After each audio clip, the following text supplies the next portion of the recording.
Hello, everybody. Welcome to A Little Perspective. This is your host, Nikhil, and this is your host, Pranav. Today, we have the privilege to talk to Regan Exner, managing partner at M&P. Regan is a man with skills in numerous areas. Regan is also the board member of the Wascana Country Club and also the Saskatchewan Roughriders, Saskatchewan's very own football team that plays in the Canadian Football League. We also had the opportunity to talk about leadership and how communication is important in a person's life. We hope after listening to this episode, you all leave with a little perspective.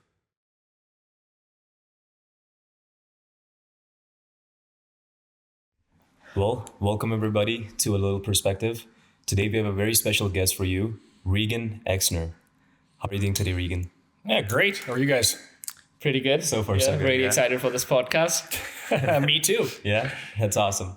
So Regan, when we start our podcast, we usually ask our guests to introduce themselves to get the ball rolling. Just a brief intro about yourself.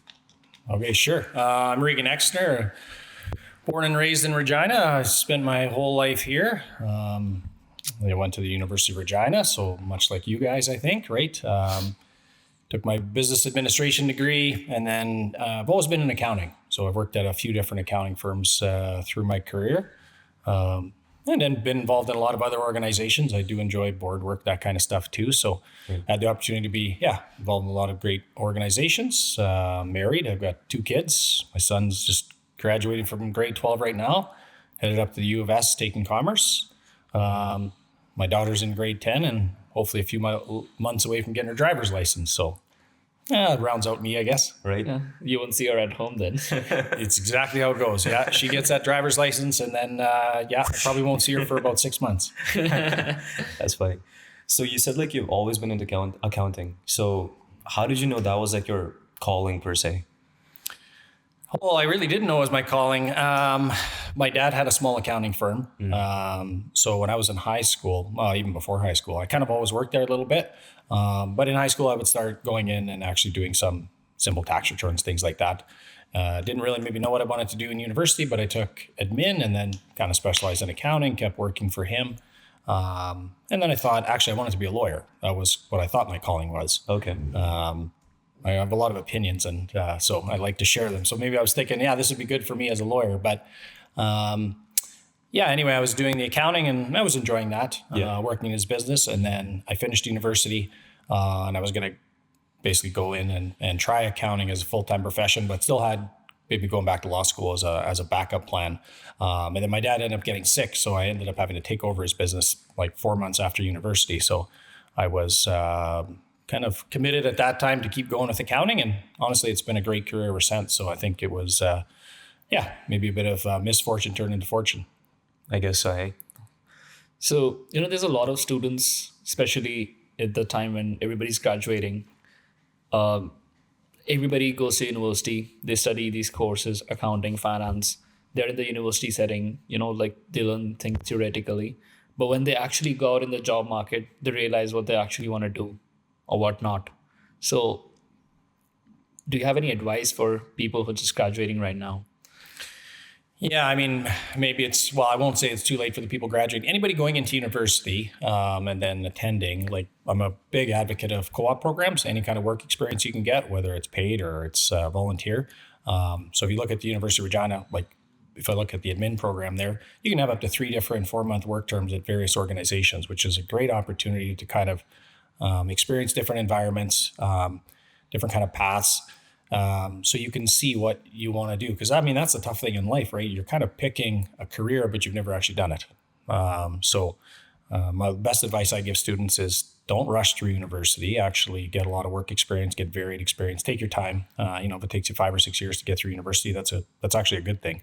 Because as an employer, I'm also looking for people with good life skills and experiences. Somebody who's just ripped through university in 4 years and got the top marks, but doesn't have a lot of experience outside university. Sometimes that's maybe not the best rounded person, right? So They might be great, but it's, like I said, I'd rather have somebody that's maybe taken a little bit longer and any kind of work experience. Doesn't even have to be, exactly in that profession, but that's the advice I'd give people is don't rush through it. University's a lot of fun, good learning experience. get some good experiences outside university, and then hopefully that allows you to kind of narrow down what you want to do, where you want to work. And a lot of times those co-op work terms, they end up resulting in like a permanent job offer, right? So, but the nice thing these days is that there's a lot of mobility in careers and jobs. People, might be in one organization for 5 years, and that's like celebrated these days, right? It used to be 25 years, and now it seems 5 or 10 years is a huge milestone. So lots of opportunities out there. So you mentioned like fun at university, right? So what's been your most cherished university memory? Well, that's a good question. Well, you're really testing my memory. I haven't been to university in a lot of years, but I remember them pretty good. It's a little different. They didn't have things like JDC West when I went to school. Right. So there weren't those, I would say, kind of more academic opportunities to volunteer for. So it was more like volunteering, planning the annual admin ski trip to BC for spring break. That's awesome. Had a lot of a couple of really enjoyable trips. I played, a number of intramural sports, got to meet a lot of different people that way. So, I tried to be as involved on campus as I could. We would have lots of different admin student society events. So, I really enjoyed all of that stuff because, university goes by pretty quick, and it's like a great opportunity to meet a whole bunch of different people and different experiences. So just tried to soak it all in. Yeah. That's awesome. So you mentioned like you had like misfortune turned into fortune when you end up taking up your over your dad's business. So is the business still running? Do you still have it? Or what's up with the business right now? So what ended up happening is my dad had a really small accounting practice. He wasn't a designated accountant back then. So I was working for him, and then he became sick. He was diagnosed with leukemia, and then he had to kind of step back. Yeah. Well, thanks for that. He had to step back from the business, and he was gone for a number of months, got a bone marrow transplant, and he did survive, came back, had a number of other health challenges, but essentially we kind of had to flip roles. He would have been kind of the principal dealing with the clients, and I would have been doing a lot of the work in behind the scenes, but that flipped really quickly when he got sick. And, I tell the story a lot of times that, all of a sudden I was kind of out in front meeting with the clients, and I looked about 12 years old, and I remember the look on a lot of the clients' face. They were like, "Okay, you're my accountant now. Where's the older gentleman that used to do this stuff?" So anyway, it was like I said, it wasn't the best experience to go through, but quite valuable for me later on in life. Got a lot of, like I said, trial by fire a little bit. Mm-hmm. So anyway, I was in that business for a number of years. I think it was maybe 5 or 6 years. And then my dad eventually passed away, and then I merged that. Sorry about that. Yeah, thanks for that. I took that practice and I merged it into a small accounting firm because I really didn't want to be on my own. Right. And I needed to work with other accountants to get an accounting designation. So I merged that practice into a small local firm that just had offices in Saskatchewan.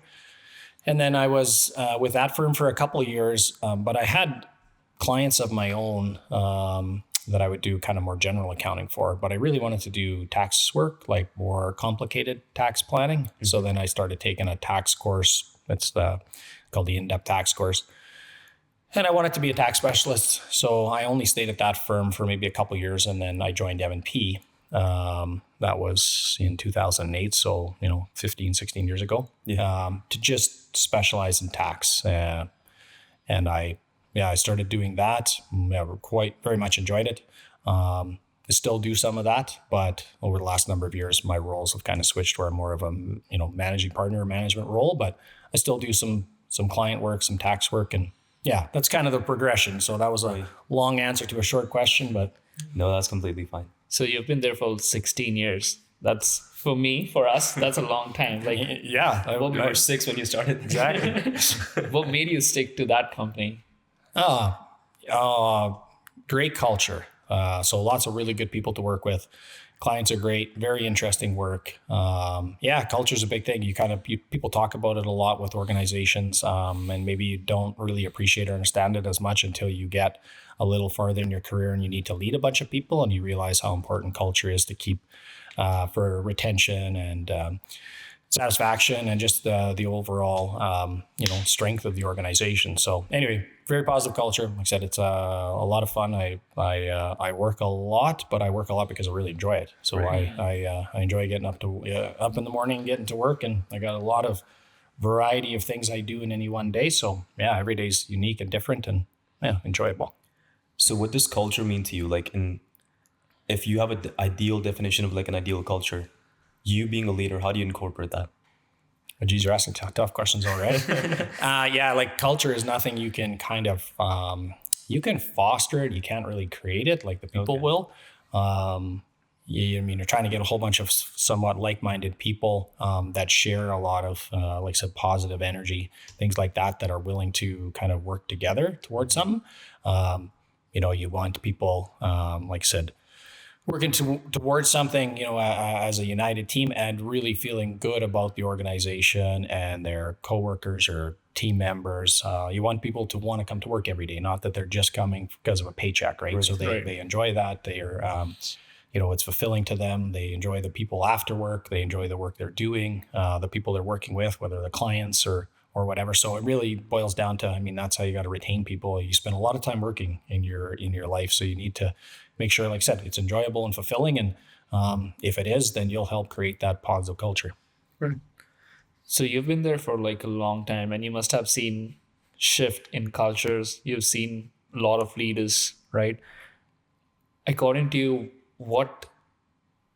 how do you define a good leader, in your opinion? Yeah, a really good question. The terminology has changed over the years. So a lot of times, many years ago, people talk about a boss, right? And that's really, that's not a great, you can have a boss, but that's a totally different type of culture, right? So if you want to have a good leader, a leader needs people to follow. So they have to figure out, like I said, how they're going to motivate people, appease them. So I think a lot of times I look at it like it's coaching, right? So everybody's unique. They bring different skill sets and experiences. And you're really just trying to not necessarily get the most out of people, but help them, maximize their own potential in a positive way amongst their team members. So I look at, like I said, a leader as more of a coach, right? Because I don't tell people necessarily what to do. I just help them do their best and whatever that is, and try to assemble the people and get them in their highest and best use, like what they enjoy doing. And so anyway, in terms of leading, I think it's really just helping people maximize their potential, because everybody's got, a little bit of different potential or different skill sets or interests in different areas. And you really just got to bring it all together to build success and like I said, enjoyment for everybody. Right. So there's this guy that Pranav I follow on the internet. His name's Simon Sinek. Yep. And he talks about a good leader. So he gives an example of two types of leaders. One, he enters the office. He's like, your numbers have been down. If it continues, I can't guarantee a job. The other leader comes in. Your numbers have been down. Is everything okay with you? Can I help you with something? Yeah. I often will talk about, you can lead, you can try to manage results, right? So you can try to look at the numbers, right? And try to figure out, what went wrong, or, what could we do better? Try to squeeze whatever it is you're trying to out of those numbers, or out of the people generating those numbers. Or you can really look forward. You can, like, instead of looking through the rearview mirror, you got to look through the windshield. So you've got to figure out, like, exactly that. How am I going to put people in the best position so that they can maximize their potential? Right. And then that will lead to results. So I don't try to look at the numbers and figure out what went wrong or what didn't go wrong. It's actually just look at the people you've got, and what you need, and how you need to help them. And then the results will come. So I would be, exactly with Simon, it's more of trying to figure out, like, is it something that I'm missing in terms of, do we need something a little different? Are there resources we're missing, or support we're missing? Or, why are we potentially disappointed in the results? But most time, like I said, you motivate people, you'll get good results. Right. And I'll speak on both your guys' points. So Nikhil mentioned Simon Sinek, and you mentioned a leader needs people to follow. So Simon has like this amazing quote that people don't buy what you do, but they buy why you do it. So as a leader, you need to have like a clear cut why, right? So I'll ask you that same question. What's your why? Yeah. So what's my why? Well, the line of work I've always been in is accounting, which dealing with business owners, which is really enjoyable, right? Because they want just no different than, this is a business, right? You want your podcast to be successful. So a lot of times people are coming to us as accountants or what really as advisors. That's how we look at ourselves. They're not just coming for accounting, but they're coming for tax or business advice and sometimes stuff that isn't exactly business related. So you end up having a really good working relationship with your clients as business owners, and you take a lot of pride in their success through their business and advice you can give them. Is really that's very fulfilling. It's financially it's a very good career as being a professional, whether you're an accountant or a doctor or a lawyer. There's lots of like I said upside.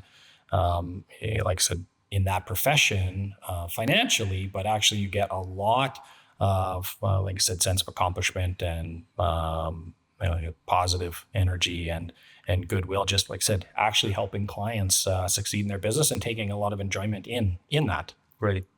And like you mentioned this at the start of the podcast too, that you faced a little bit of hardship when these people that used to deal with their dad, now they see you, a very young accountant, facing these client-facing roles and trying to build these relationships. And you mentioned that you enjoy that the most. When you were facing those hardships, was there a time when you felt like, hey, people aren't taking me seriously, or I'm struggling to make people believe that I can do exactly what I'm set out to do? But, like the relationship they built with your dad, now they see like a very young accountant. And you told us to, right, oh, you have to deal with our accounts now? Yeah. So, I mean, obviously fair question. Going back to that time, I've been fortunate. I've got pretty good self-awareness to say I didn't lack any confidence. You know what I mean? It wasn't that I had necessarily all of the knowledge and the ability, but I had the confidence to figure it out and like I said, help people. Mm-hmm. So that, without that, I would have struggled a lot more because it was, I would always think that, I'll be able to do this. I'll be able to figure this out. Whatever advice or whatever service they're needing. If I don't know it right now, I'm going to be able to learn it. I'm going to be able to figure it out. I'm not one to kind of throw my hands and go, I just don't know what to do. Mm-hmm. I'm not sure if I could do that. It would have been the opposite. Like I said, I would seen it all as a challenge and I would have a lot of confidence in my ability to, like I said, kind of fulfill that role and it was probably overconfidence, actually, if I look in hindsight. But anyway, it's better probably to err on that side than the other side sometimes. Yeah. That's awesome. That's awesome. So, like, what are your hobbies other than accounting? Yeah. So, actually, even right now, when I think of actually what I do on a day-to-day basis, I do very little accounting. Most of it's kind of managing people. Within M&P, and then I sit on a number of different boards. I quite enjoy governance. So being involved in any organization. I've sat on a number of boards, whether it's CPA Saskatchewan or the University of Regina Rams football club. I'm on the Riders board now. I sit on M&P's board. I've been on the Wascana Country Club, but there always been organizations that I had a personal interest in. So. I've always found that, like I said, if I've got a personal interest and then I can, fill a volunteer capacity, as in a board role, I enjoy that. That's actually like a hobby or a pastime to me. Aside from that, I work out, I play hockey, golf, all that stuff. I like to travel. I've got kids, so I got lots of activities to go and watch with them. Although with them getting older now, those are getting fewer and further between. Even my son, I was kind of excited this year because he was done playing, let's say, youth football or flag football, but then he organized his own adult flag football team. So I got to go out and watch him. But then I think the third game of the year, he hurt his knee, so that was done. So now I'm just watching my daughter play. So anyway, that helps, like I said, fill a lot of the non-work time too. Great. So what drove you to football specifically? Like you mentioned, you were on the Rams. And also now in the Rough Riders, which is amazing, by the way. That's so sick. Yeah. Originally the Rams, I've always enjoyed all sports. So I would have, originally the Rams was my brother-in-law, used to play for the Rams and he was on the board at that time. Oh. And what often happens too is a lot of times on various boards, they need a treasurer. So they're looking for an accountant to come on the board. That's a lot of times how you get on boards. If you are an accountant or a lawyer or something like that, it's from your specific skill set. But then usually like a accountant, I'll agree to go on a board.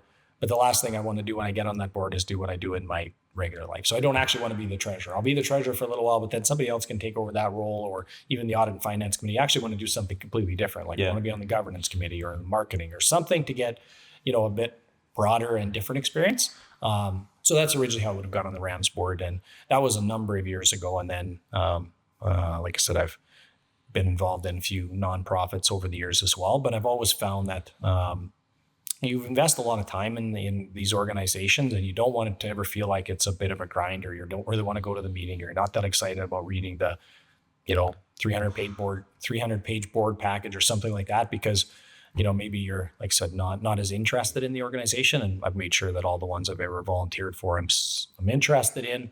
So I always look forward to the meetings. I always look forward to reading the board packages, and I'm willing to, roll up my sleeves and help when, sometimes, from a board of directors perspective, maybe you've got to help management a little bit more. So you got to invest a little bit more time. So, like a board of directors is basically like so many leaders all in one room. And you yourself are a leader. You have your own style of leadership. When you're in the room of, say, for example, like 5 to 10 different top business leaders, what have you learned so far from being on like these different board of directors? Like, what's one valuable takeaway that you've seen? Yeah, a few. And probably one of the best experiences I got was I took a professional director's course education. It's called the ICD course, probably 8-9 years ago. And that was out of the University of Toronto. It comes into the province. So it was, a number of weekends I went up to the U of S. Anyway, it's really about being maybe a professional director, but how to be a better director on boards. And that course, which was maybe about 12 days over the span of a year, was actually one of the most enjoyable courses I took. Yeah. So I learned a lot there that helped me then in board settings. So to answer your question, it's a number of different things. Being a really good listener is truly one. I'm an extrovert, so I'm usually one of the first people to open my mouth and throw my idea and put it out there, good or bad. And then a lot of other people are, or not a lot, but a number of people, they might be thinkers. So their opinion is, probably more valid or just as valid, but it takes a little bit more for them to throw it on the table. So you need to make sure that when you're in that room, if some people have,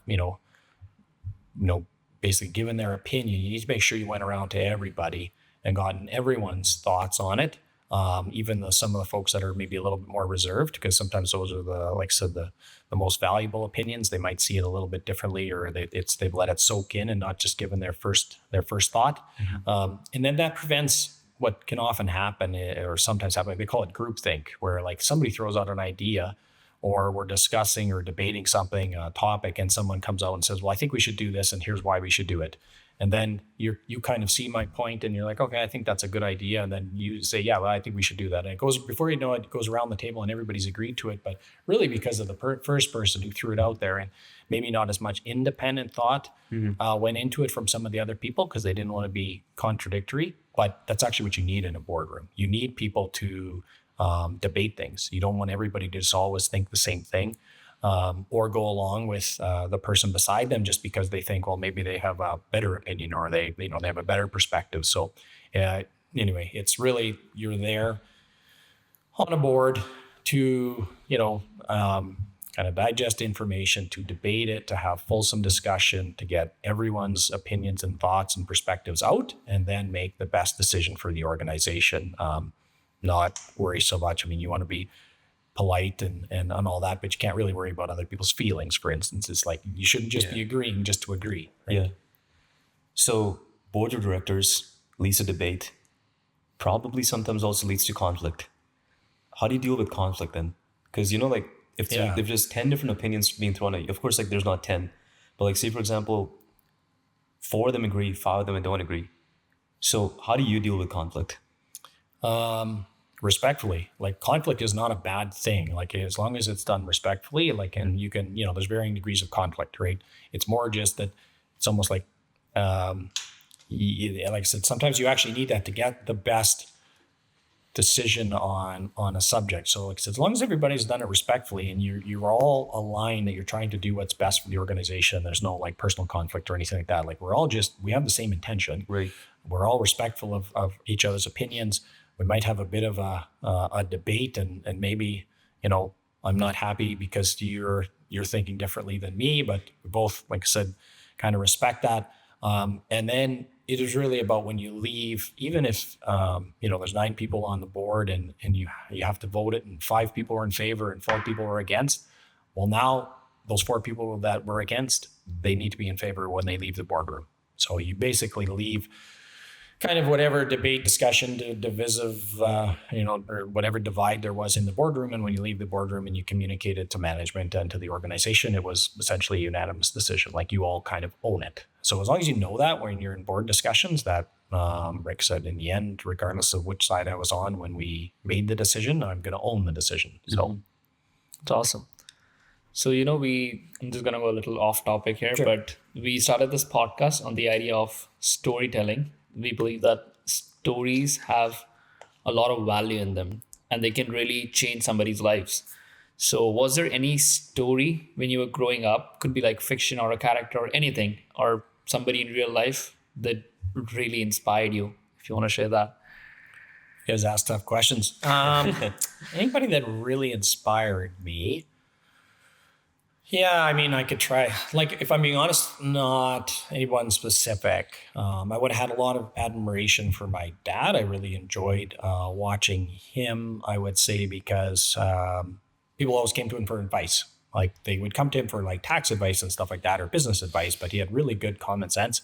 So people would come to him for a lot of, like I said, just general stuff, and he always seemed to be kind of giving people his opinions or his advice. So I would have had a lot of respect for that, just in terms of like I said, people coming to you for assistance or for help. So I would have like I said, took a lot of inspiration from him. But in terms of like any one specific, or not really. Like, I mean, I was pretty regular kid growing up, so I was more just focused on doing the fun things in life, and kind of one step in front of the other. Never had a path, never really said this is exactly what I want to do. I really just kind of took all the opportunities that were presented to me. I'm not a no person. I say yes to everything. Like, well, no offense that I would have said yes to your podcast regardless, but you know what I mean? Like, it's like every opportunity or experience is great. So I'm happy to try new things and Have the confidence you'll figure it out. Yeah, new experiences. So I would say I more meander through life. I don't really have like a specific direction, and never really followed or took inspiration from, like I said, one specific person. Do you know what this reminds me of? Have you seen the movie Night at the Museum?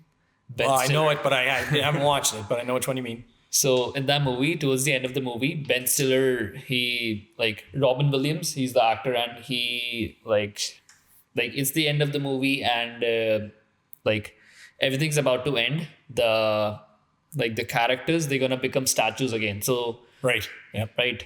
So Robin Williams, he's giving like a motivational speech to him, Ben Stiller, and Ben Stiller says, tomorrow when I wake up, I don't know what I'm going to do. And Robin Williams says, how exciting. Yeah. It's not a bad way to live. Yeah, right. Because, I mean, life is fairly unscripted, so you can't really script the whole thing out and have a master plan, because there's going to be no shortage of curves in there. So you better be adaptable. 100%. So I want to ask you this one question, and Nikhil touched this on it a little bit. What's something that you learned from your dad that you're incorporating right now in your life, being a father of 2 kids? Something I would have learned. There's always that one valuable skill. Well, I mean, I would think the valuable skill I would have learned from him, just like, I would say, the drive to just figure it out yourself. So independence. Like, I enjoy a challenge. I don't mind trying to figure stuff out. So it's not, and that's everything in life, whether, it's within my professional career or otherwise. it's like I will ask other people for help and guidance and advice, but probably after I've tried to figure it out myself first. So that gets you far in life a lot of times because, like I said, you'll fail in a lot of things too and do things wrong. But if you kind of always have the confidence and I enjoy actually that kind of stuff. So that, like I said, would be something I would have learned or taken from him. And you can apply in a lot of situations. So I feel like they're going to become like very fine individuals. I don't know. I hope so. You got like such, like, this is what I think about it, right? Like the way you're at the office mirrors a lot of what you do at home as well. Like, like you said, like with my employees as well, I want to let them like figure their path out. I would give them the torch and let them find their way in the darkness. And you're doing that with your kids as well. And not a lot of people do that. They like safeguard their children a lot, put them in a bubble that they sometimes can't even escape after a certain point. Yeah, no, I would agree with you on that. I think that's definitely been a generational thing, a bit of change in society these days where people will, it's tough being a parent and you want to protect your kids and you want to help them, but you can actually do that to a fault, right? Where you are exactly like letting them live in a bubble and not really setting them up for success later on in life, you got to allow them to fail a little bit and have some adversity, some challenge, because if you kind of make things too easy for your kids all the way through, and I've made it easier than I would like. Oh yeah. My wife and I have a lot of debates on that, but anyway, I'm always pushing for, like I said, to give them a little bit more adversity, just so that they are better prepared to deal with that later on in life. And a perfect example is I hope my son right now is registering for his classes. I think it's supposed to be at 1:00, something like that, for U of S. So I would have been pushing him to just kind of figure it out. I think my wife would have picked his classes for him. Oh my God. You know what I mean? So, and she wouldn't be different than a lot of parents where they think that that's their role. Our role is to help our kids and figure things out for them. But at some point you have to stop because they might not have the confidence ability to figure that out for themselves. And I think the faster they do it, the stronger they'll be and the better prepared for life. So when you talk about pushing them to adversity, what I'm hearing is your daughter's not getting a car anytime soon. Well, she's getting a car, yeah. Well, the funny thing is I already experienced it through my son. She's already going to take over my wife's car, which is a few years old because, there'll be a few accidents in that car the first year. No different than my son. And maybe she gets a newer car after a couple of years because we'll let her ding up this one first. So have you had these conversations with your children? Like, exactly about like hard-hitting real life conversations?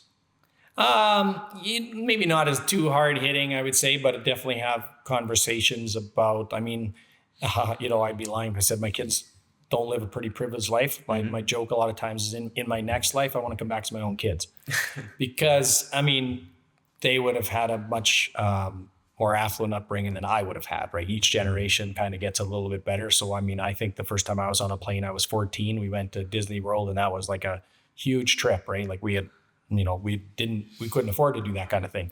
My kids don't know anything other than going on a nice holiday each winter.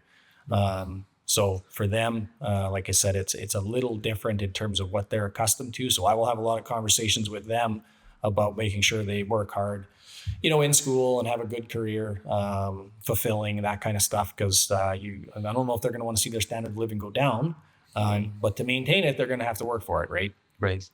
Do you think it's a bad thing or a good thing? It's a great question. It can be both. I think it depends, right? Like you can allow it so that so kids could maybe not be as driven and independent. But I think you can also use it as something that they value too. It's like, I see the benefits from working hard. So I'm more motivated now. So I think it really depends on the person. Yeah. I heard this quote on, I think it popped up on my Instagram reels, like randomly. So I think this guy that was giving the speech when he said this quote was, I think a basketball player. And what he said is like, my dad used to walk. Or no, my grandfather used to walk. My dad was in an average car. I'm in a Bentley. My son's going to be in a Ferrari. But his son might be walking again. Yeah, exactly. Right? For sure. Yeah. And maybe I might have butchered it. Maybe there was another generation that he added to it. But what I understand from that quote is right? Like, the more you lean towards like having an easier life, that creativity, that drive, that motivation, all that just like slowly just like fades away, Yeah, well, right? exactly. Like light that spark up again.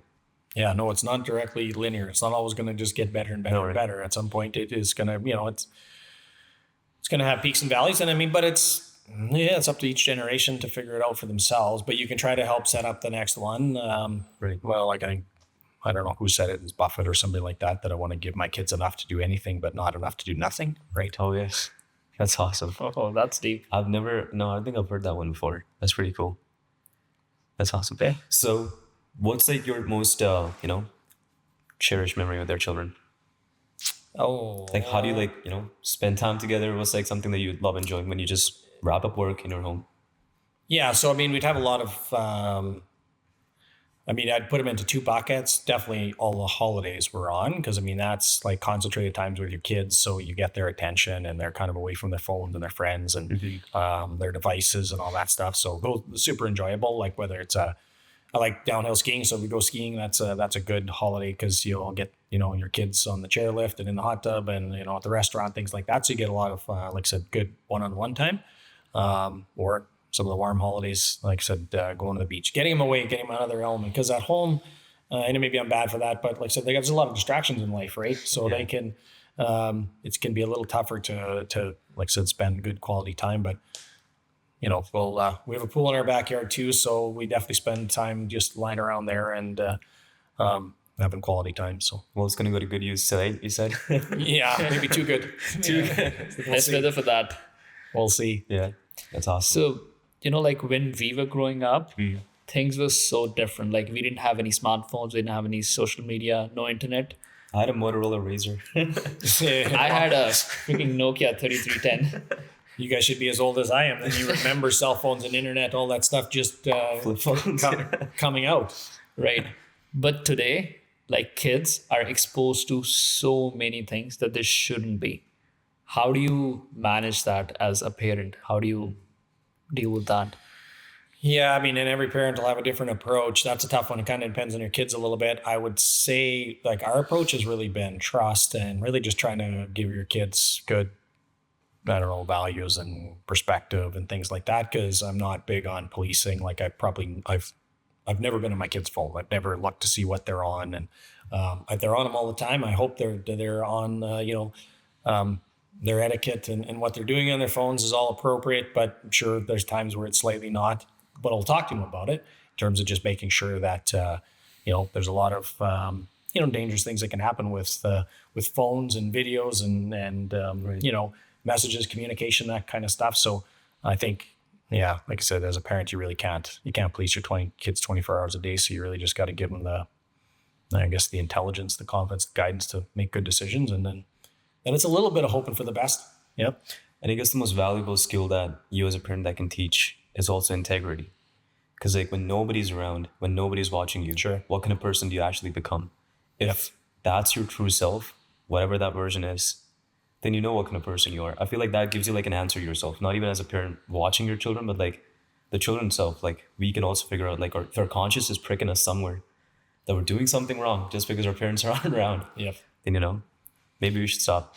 Yeah, I mean, my kids are like I said, they're almost 16 Right. and 18 now. But I think what you realize as a parent after you've been through that is that your parenting period is actually very short. By the time kids get to be 13, 14, 15, they're really thinking for themselves by that. You have influence. I mean, you have some authority, but hopefully you've been a good parent up till that point because they're kind of thinking on their own now and making their own decisions. So you really have from, little later stage toddlers to, like I said, 12 or 13 to really kind of help mold them a little bit so that they can make good decisions. And after that, yeah, like I said, it's a little bit, you're hoping for the best. It's up to them. But don't you think like that goes in phases though? Because Nikhil and I like talk about this a lot. So, he has been away from his family since when he was like in grade 6? Yeah. Because he was in a boarding school.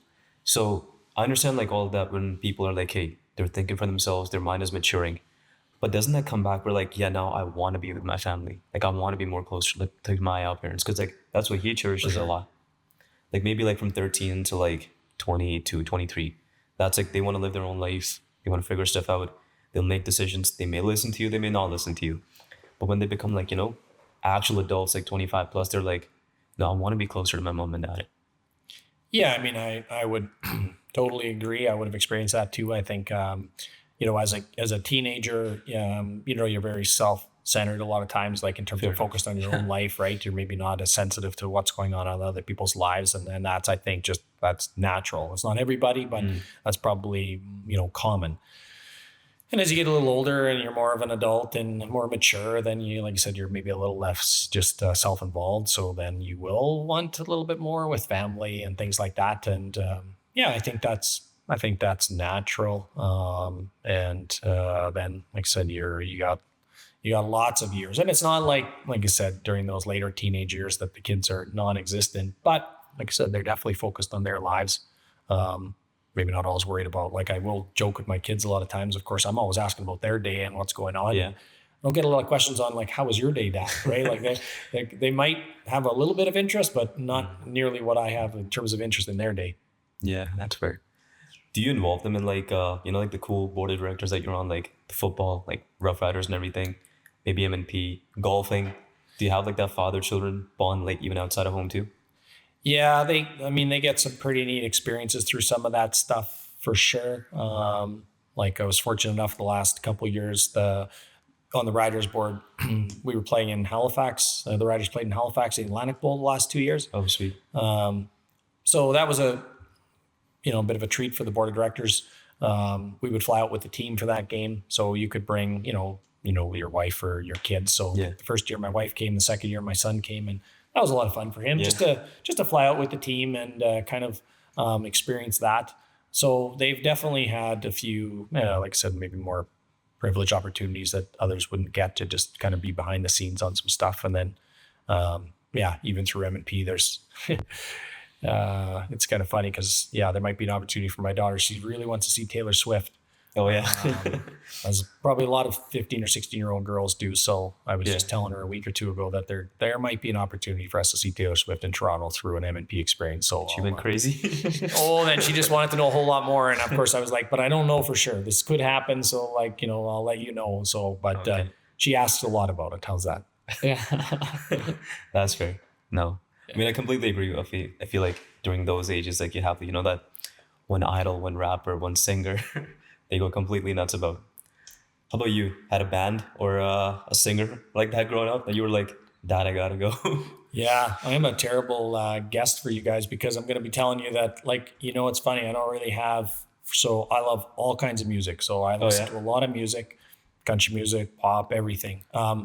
So I have a lot of artists that I really enjoy, but I wouldn't tell you. It's like, this one is my absolute favorite, but pretty much anything popular or not popular, I enjoy. So like I said, I listen to a lot of music, and even when people ask about sports teams, things like that, aside from like local teams, like the Riders or the Pats or that kind of stuff, I'll watch any sporting event, any kind of game. And I actually don't know who I'm cheering for until the game starts kind of going for a little bit. And then I can kind of feel myself, okay, it's often the underdog or the home team or something like that. I can feel myself, okay, that's who I'm cheering for during this game. I don't go into a game saying this is my team and this is who I'm cheering for, unless, like I said, there's some kind of local connection or national connection. Hey, trust me, we love versatile people. Yeah. What about UFC? Because like Nikhil and I have been recently getting into like watching a lot of UFC. Do you enjoy that too? Yeah, I've seen a few. Yeah. Okay. Had the opportunity to go to one live. That was a great event in New York. Wow. Where did you go? It was Madison Square Gardens. That was about 5-6 years ago. And, That's awesome. Yeah, Remember who was fighting? No. Oh, damn. No. I'm also not great with remembering details like that. But it was a pretty neat experience. Probably the thing I remember the most about it. Well, I remember two things specifically. Trump happened to be there, and this was actually before. It was 100% an American fighter then. Yeah, but I just remember when he came in to Madison Square Gardens, like the place erupted, and of course the cheering was just as loud as the booing. So it was just, you couldn't hear anything because there was so much booing and so much cheering. It just kind of, like one offset the other. But that was kind of neat actually. And then we had some pretty good tickets, so actually hearing it live, like the crunching, the kicks and the punches landing. Oh yeah. Oh, I can still remember one guy getting knocked out, and it's like, oh, there's the sound of that. Plus, I bet there's no better feeling than hearing Bruce Buffer announce the Yep. fights, right? Oh, that, yeah. No better feeling than that. And one thing I didn't appreciate is just how long those events are. Like, it was a lot of fun. I don't remember how many hours we were there, 5 or 6 hours, but it was, because I mean, there's so many prelim fights and they drag it Oh, out. yeah. It's quite the experience. So yeah, it was great. I've seen a few obviously on TV and stuff, but the live one, that was a blast. It's awesome. So we'll towards like the end of our podcast, we ask our guests rapid fire questions. So Nikhil's gonna ask you 3 questions. I'm gonna ask you 3 questions. So how about you get started? What's your favorite restaurant in Regina? My favorite restaurant in Regina. Oh shit! Now you're gonna have to ask me. Like, you get in trouble in these ones. And every single person has said that so far. They're like, I'm gonna piss off a lot of people. Yeah, that's my favorite restaurant. See, this is you shouldn't. I'm going to tell you right now. You're going to ask me favorite questions. I'm like, I Top really 3. don't have one. Top 3. Like, where would I go very often? Where would you go right now if you're hungry? Well, see, like, this is what it depends on what I'm hungry for. Oh no. Right? So I'm gonna, like, this is gonna be the lamest answer ever. I'm gonna totally take a pass, and it's not necessarily a cop out, but like I said, that's my personality. I wouldn't really have a favorite. It's like, one day I really want steak, I'm gonna go here. The next day it's like sushi, I'm gonna go here. The next day it's pizza, it's there. So yeah.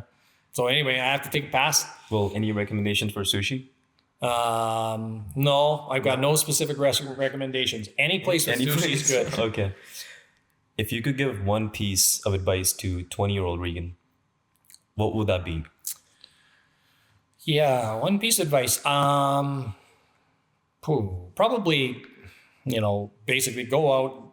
Some of the stuff that I would have done, continue to, like I said, meet as many people as you possibly can, because people are opportunities, and you'll get great experiences, and like I said, great kind of opportunities in life. Get to know as many people as possible. Be adaptable, right? Say yes to, well, maybe not everything, but say yes way more than you say no. I don't think I think things you regret in life are things you don't do usually, not things you do. So yeah, I mean, just like I said, let it roll. Awesome. What's something that you didn't used to value, but now you really, really do? Something I never valued and that I do now. Well, I mean, as you get older, right? I would say, everything, because I would have always, like I said, tried to experience as many things as possible. And you kind of are always looking like life almost doesn't end, right? So it's like, oh, I'm gonna be able to go back to this spot, this holiday place, or this restaurant, or I'm gonna go to this event. Or you just always think that your life is gonna be really long. You're gonna get to do things many, many times over. I think as you get older, you kind of appreciate that. I got to take advantage of every opportunity I get, because I went to some certain vacation spot and I absolutely loved it, and we're definitely coming back here, but maybe you're not, you know what I mean? So you better enjoy every single time. It's like I said, you might get the opportunity to do things multiple times, but maybe not. So I think that's just it. As you get a little older, you are really appreciative of everything. Right. What are you most grateful for in your life? Most grateful for, I think actually I would say my life. So everything that's in there. So definitely my family, right? My wife, my kids, everybody's been healthy, happy. We've had, very privileged life in that regard. Great career, great set of friends. Regina's treated us very well. So it's many things. It's almost like all the things I have, but like family would be the center point of that for sure. 100%. What's the worst piece of advice you've ever heard? Worst piece of advice I've ever heard. Gosh, I don't know. You guys don't know me as well. I mean, I take advice, but it's take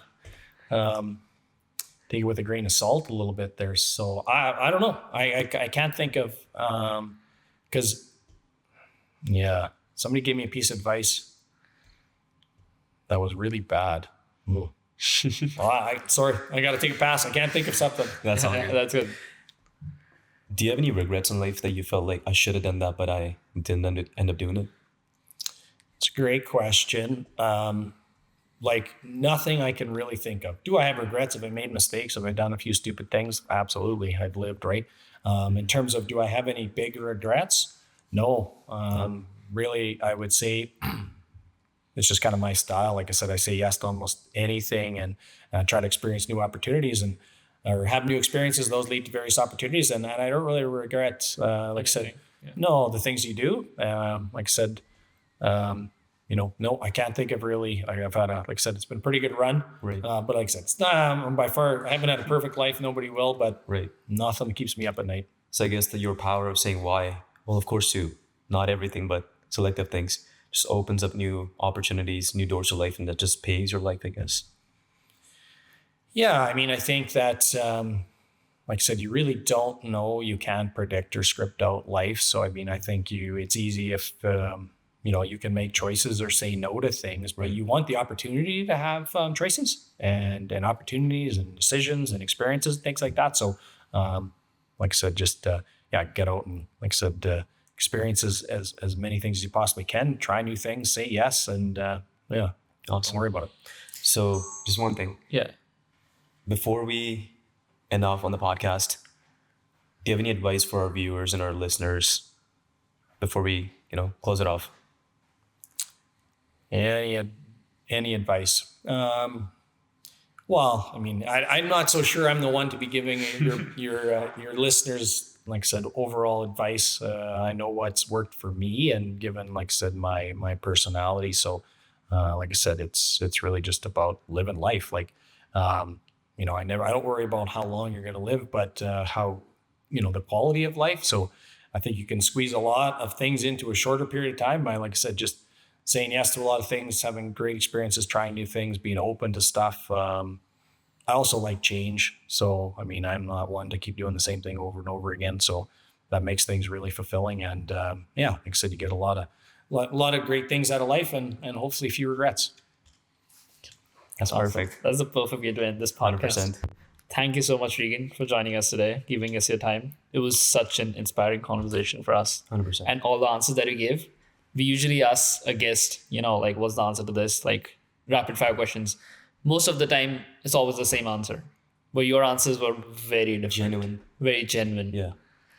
Well, thank you. You guys are great hosts. Hopefully the whole podcast doesn't hit the cutting room floor here, but there's a little bit for you.